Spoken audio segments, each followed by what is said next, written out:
Top 5 important stock market key lessons from the epic Ramayana.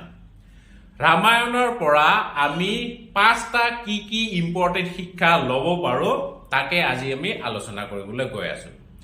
এনেতো ৰামায়ণ এনেকুৱা এখন কিতাপ যৰ পৰা আমি বহুত শিক্ষা ল'ব পাৰো, কিন্তু মই ইয়াতে অকল 5টা ইম্পৰ্টেন্ট লেসনে আপোনাৰ লগত শ্বেয়াৰ কৰিম। ঠিক আছে? একচুয়ালি মই তো ষ্টক মাৰ্কেটত 2009 ৰ পৰা ট্ৰেড কৰি আছো, ইনভেস্টো কৰি আছো, আৰু মই মাজে মাজে আমাৰ মাইথলজিক্যাল কিতাপবিলাক পঢ়ি পেলাই ভাল পাওঁ, যেনেকে ৰামায়ণ, মহাভাৰত, গীতা, আৰু মই চাণক্যৰ কিতাপো পঢ়ি পেলাই ভাল পাওঁ। আৰু মই ষ্টক মাৰ্কেট ৰামায়ণৰ লগত কিছুমান বস্তু ৰিলেট কৰিব পাৰিছো, কিছুমান বস্তু মই সাদৃশ্য পাইছো, সেইখিনি কথা আজি মই আপোনাৰ লগত শ্বেয়াৰ কৰিম। সো ভিডিওটো অলপমান ইন্টাৰেষ্টিং হ'ব, অলপমান ইউনিক টাইপৰ হ'ব। ভিডিওটো আপুনি স্কিপ নকৰিব। কেনেকে মই ৰামায়ণ আৰু ষ্টক মাৰ্কেটটো ব্লেন্ড কৰিছো হেতু অলপমান চাবলগীয়া হ'ব। সো গতিকে স্কিপ নকৰাকে লাষ্টলৈকে চাই থাকক। এনেতো আপুনি বহুত ভিডিও স্কিপ কৰি পেলাই চাইছে, আজি এই ভিডিওটো সম্পূৰ্ণ চাই পেলাই চাওক, আপুনি বহুতখিনি নতুন কথা শিকিব। সো যিয়ে নহওক, এতিয়া আমি পলম নকৰো আৰু সিধা মেইন টপিকলৈ আহো। 5টা ইম্পৰ্টেন্ট কি শিক্ষা আমি ৰামায়ণৰ পৰা ল'ব পাৰো। সো নাম্বাৰ 1 শিক্ষাটো হ'ল লক্ষ্মণ ৰেখা। লক্ষ্মণ ৰেখাৰ কথাটো আমি জানোৱে। লক্ষ্মণ ৰেখাই কি বুজায়? লক্ষ্মণ ৰেখাটো এটা লিমিট বুজায়, এটা বাউণ্ডাৰী বুজায়। তাৰ ভিতৰত আপুনি সেফ। যেতিয়া আপুনি বাউণ্ডাৰীটো ক্ৰছ কৰি পেলাই যাব, তেতিয়া আপোনাৰ বিপদ আহিব। যেনেকে ৰামায়ণত যেতিয়া সীতা দেৱীয়ে লক্ষ্মণ ৰেখাটো পাৰ হৈ পেলাই গৈছিলে, তেতিয়া ৰাৱণে আহি পেলাই কিন্তু সীতাক অপহৰণ কৰি পেলাই লৈ গ'ল, আৰু যাৰ ফলত ৰামায়ণৰ সৃষ্টি হ'ল, নহয়নে?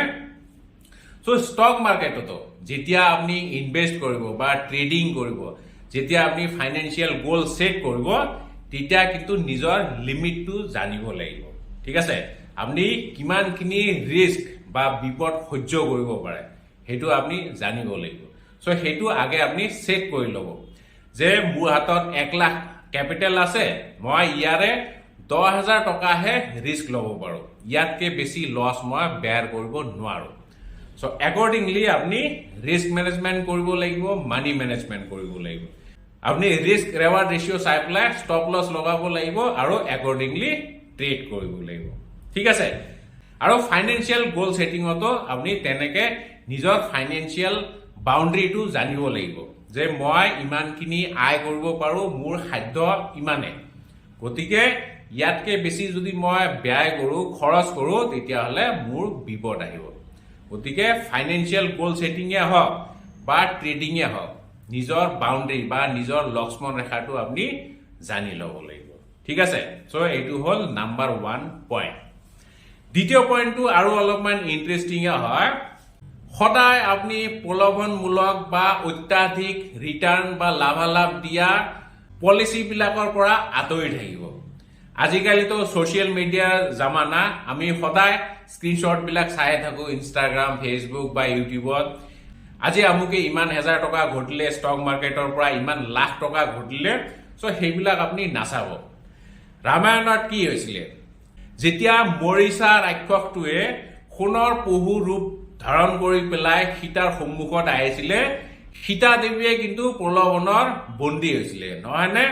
সীতাই ভাবিছে এইটো এটা সোণালী পহুটোক মই পুহিম, আৰু সেইকাৰণে সীতা দেৱীয়ে ৰামক অনুৰোধ কৰিছিলে যে মোক সোণৰ পহুটো আনি দিয়ক। আৰু যেতিয়া সোণৰ পহুটো আনিব গৈছিলে, তেতিয়াই কিন্তু বিপদৰ সন্মুখীন হ'ল সীতা দেৱী, নহয়নে? লক্ষ্মণ ৰেখাডাল পাৰ কৰিলে আৰু ৰাৱণ আহি পেলাই অপহৰণ কৰি পেলাই লৈ গ'ল। সো ঠিক তেনেকুৱাই আপুনি যদি ফেচবুক, ইনষ্টাগ্ৰামৰ এনেকে স্ক্ৰীনশ্বটবিলাক চাই পেলাই ট্ৰেডিং বা ইনভেষ্টমেণ্টত নামে, তেতিয়া কিন্তু আপোনাৰো বিপদ অনিবাৰ্য। সদায় এনেকুৱা ধৰণৰ ঠগবাজিৰ পৰা অলপমান আঁতৰি থাকিব। ঠিক আছে? যোনবিলাক পলিচিয়ে অত্যাধিক ৰিটাৰ্ণ আপোনাক প্ৰতিশ্ৰুতি দিয়ে, সেইবিলাক মেক্সিমাম ঠগবাজিয়ে হয়। ঠিক আছে? এনেকুৱা অফাৰ মই প্ৰায় পায়ে থাকো, যিহেতু মই এজন ইউটিউবাৰ। সো বহুত এনেকুৱা কোম্পানী আছে যোনবিলাকে আমাক প্ৰলোভন দিয়ে যে আপুনি এইটো এনেকে প্ৰমোট কৰক, আমাৰ সফটৱেৰটো প্ৰমোট কৰক, এইটো ট্ৰেডিং প্লেটফৰ্ম হয়, এইটো প্ৰমোট কৰক, আপোনাক ইমান পাৰ্চেন্টেজ কমিশ্যন দিম বা ওৱান টাইম আমি ইমান 1000 টকা আপোনাক দিম। ঠিক আছে, কিন্তু এইবিলাক সব প্ৰলোভনমূলক হয়। যোনবিলাক পলিচিয়ে অতি কম সময়ত অত্যাধিক ৰিটাৰ্ণ দিয়া প্ৰতিশ্ৰুতি দিয়ে সেইবিলাকৰ পৰা সদায় আঁতৰি থাকিব। ঠিক আছে, তৃতীয় পইণ্টটো কি? তৃতীয় পইণ্টটো হ'ল think long term and be patient. ৰামৰ যেতিয়া 14 বছৰৰ বনবাস হৈছিলে তেতিয়া কিন্তু ৰামে বহুত ধৈৰ্য সহকাৰে এনেকে ষ্ট্ৰেটেজি বনাইছিলে। সীতা দেৱীক যেতিয়া হৰণ কৰি লৈ গ'ল, লগালগ কিন্তু ইম্পালচিভ হৈ পেলাই এটেক কৰা নাই, ৰাৱণক এটেক কৰা নাই। কাৰণ ৰামে জানে যে ৰাৱণ অত্যাধিক শক্তিশালী আৰু বহুত সেনা আছে, আমি এতিয়া যদি এটেক কৰো তেতিয়াহ'লে আমি কিন্তু পৰাজয়ৰ সন্মুখীন হ'ম, নহয়নে? সেইকাৰণে ৰামে 14 বছৰ বনবাস কালত ধৈৰ্য সহকাৰে ষ্ট্ৰেটেজি বনাইছিলে যে কেনেকে আমি ৰাৱণক পৰাস্ত কৰিব পাৰো। মানুহৰ পৰা সহায় লৈছিলে আৰু বান্দৰ সেনা বনাই পেলাই যেতিয়া ভাবিছে যে এতিয়া আমি এনাফ শক্তিশালী হৈছো, এতিয়া আমি ৰাৱণক এটেক কৰিব পৰা হৈ আছো, তেতিয়াহে এটেক কৰিছিলে। 14 বছৰ কিন্তু ধৈৰ্য সহকাৰে আছিলে। চ' ঠিক তেনেদৰে ট্ৰেডিং বা ইনভেষ্টমেণ্টতো আপোনাৰ ধৈৰ্য লাগিব।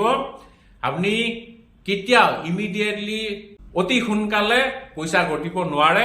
আপুনি আগে শিকিব লাগিব, প্ৰেক্টিচ কৰিব লাগিব, ষ্ট্ৰেটেজি বনাব লাগিব আৰু ধৈৰ্য সহকাৰে ট্ৰেডিং আৰু ইনভেষ্টমেণ্ট কৰাৰ পিছতহে আপুনি এজন সফল ট্ৰেডাৰ বা ইনভেষ্টৰ হ'ব পাৰিব। অতি সোনকালে কেতিয়াও নহয়। There is no shortcut to success. গতিকে আপুনি অলপমান ধৈৰ্য ধৰিবই লাগিব। ঠিক আছে, চতুৰ্থ পইণ্টটো আৰু বেছি ইণ্টাৰেষ্টিং। সঞ্জীৱনী বুটিৰ নামটো শুনিছে। যেতিয়া লক্ষ্মণ অজ্ঞান হৈ গ'ল তেতিয়া কিন্তু সঞ্জীৱনী বুটিৰ প্ৰয়োজন হ'ল আৰু সঞ্জীৱনী বুটি আনিবলৈ ৰামে হনুমান দেৱক পঠিয়ালে।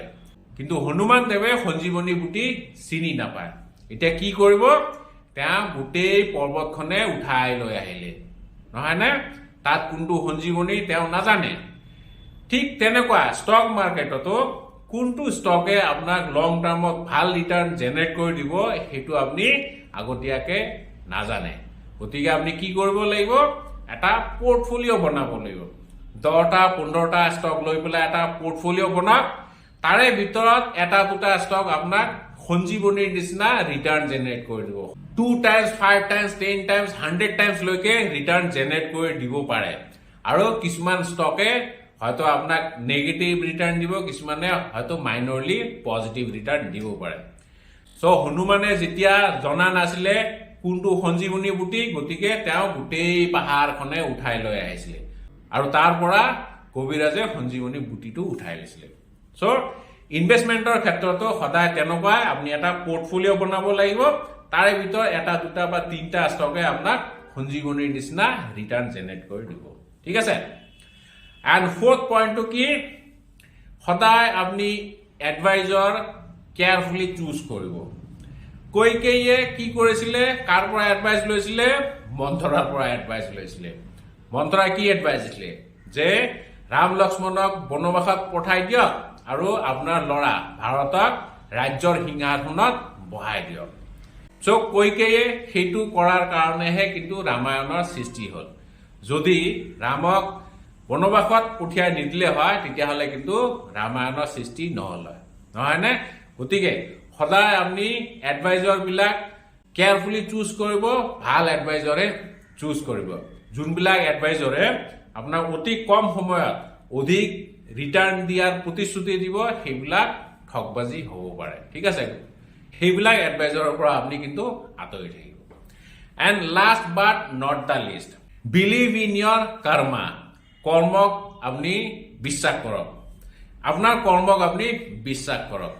এইখিনিতে মোৰ এখন কিতাপ the Gita of option trading, এইখন মই ৰিচেণ্টলি লিখিছো। এইখন কিতাপৰ নাম গীতা অফ অপশ্যন ট্ৰেডিং এইটো কাৰণে ৰখা হৈছে কাৰণ এইখন কিতাপ অপশ্যন ট্ৰেডিঙৰ মূল কিতাপ বুলি আপুনি ভাবিব পাৰে। ইয়াতে আপুনি অপশ্যন ট্ৰেডিঙৰ বেচিকৰ পৰা আৰম্ভ কৰি পেলাই option Greek, option chain analysis, FII, DI, data analysis আৰু অপশন ষ্ট্ৰেটেজি এডজাষ্টমেন্টছ কেনেকৈ কৰিব লাগে সেইখিনি বিতংভাৱে আলোচনা কৰা গৈছে আৰু এইখন কিতাপত মই গীতাৰ শ্লোক এটা লিখিছিলো শ্লোকটো মই এবাৰ গাই দিওঁ कर्मण्ये वादिकारस्ते मा फलेषु कदाचन मा कर्म फल हेतुर्भु माते संगस्व कर्मणि মানে কি কৈছে আপনি কাম কৰি যাওক ফলৰ আশা কেতিয়াও নকৰিব কিন্তু ফলৰ আশা নকৰাৰ মানে এইটো নহয় যে আমি কামেই নকৰিম আপনি কাম কৰিব লাগিব ফল আপোনাৰ হাতত নাই সো তদ্রুপ স্টক মার্কেটতো একে আপনি আগে শিকিব লাগিব স্ট্র্যাটেজি বনাব লাগিব রিস্ক ম্যানেজমেন্ট কৰিব লাগিব ইমোশনাল কন্ট্ৰোল কৰিব লাগিব আৰু মানি ম্যানেজমেন্ট কৰিব লাগিব আৰু আপনি ট্ৰেড বা ইনভেস্টমেন্ট কৰি যাব লাগিব স্টক মাৰ্কেট মুভমেন্টৰ ওপৰত কাৰো হাত নাই